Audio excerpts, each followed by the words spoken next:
What is worth asking? Do programs like iWatch really have the ability to help stop a potential shooter before they act? Nicole Baker now looks to the town that was home to one of the nation's earliest and deadliest mass school shootings for some answers. Teenagers today live life thinking about something many generations before them did not. I mean, it's always so scary, and it's always like in the back of my mind. She was an innocent little girl. A school shooting. I mean, being in a lockdown myself, I've had to do it like countless of times as a student. That's why Junior Ashley Petronovich, a Safe to Tell student ambassador, wants to make sure kids at her Colorado high school know they're never alone. I think it's important to let people know about Safe to Tell because a lot of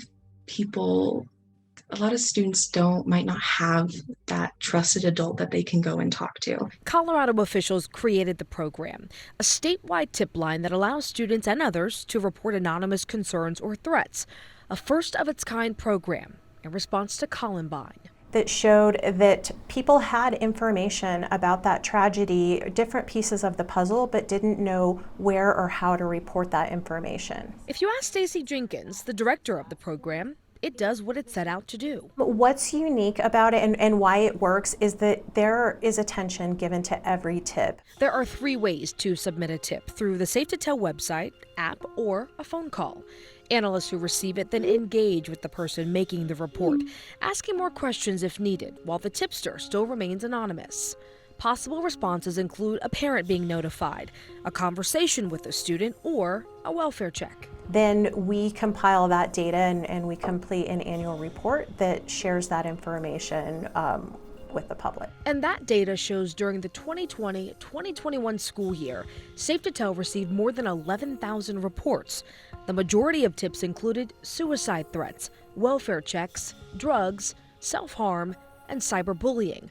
The program received 53 reports for a planned school attack. Students don't have to understand every detail of the situation, but if they have a genuine concern and their motivation is to help someone, then they should make the report and let the experts process that information. But the program isn't perfect. Safe to Tell receives false reports, an average of around 2%, often meaning someone made it to harm or bully another student.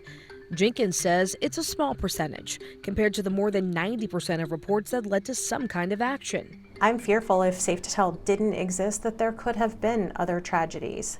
We wanted to know, does something like Safe to Tell exist here? And if so, does it work? The closest thing we could find, iWatchTexas. Launched in 2013, iWatchTexas is where the public can submit anonymous reports on terrorism or suspicious activity in their communities, all through a website, app, or by phone.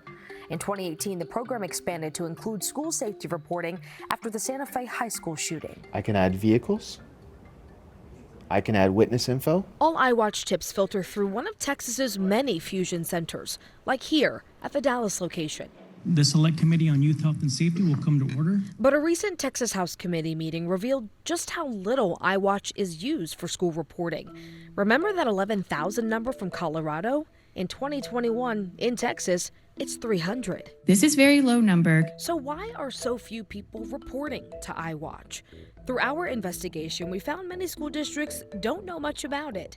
And these cities, each promotes the anonymous reporting system it uses.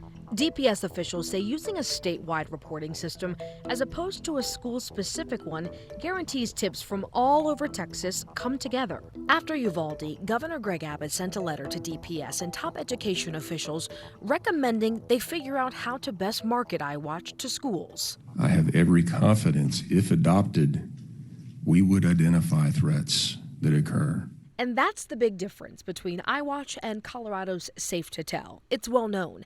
It is adopted, although it does have a nearly 2-decade lead on the Texas program. I usually say as a starting point, make sure that you've got buy-in, that you have support from school districts, you have support from law enforcement, you have support from legislators, because it is a big lift and it's a village.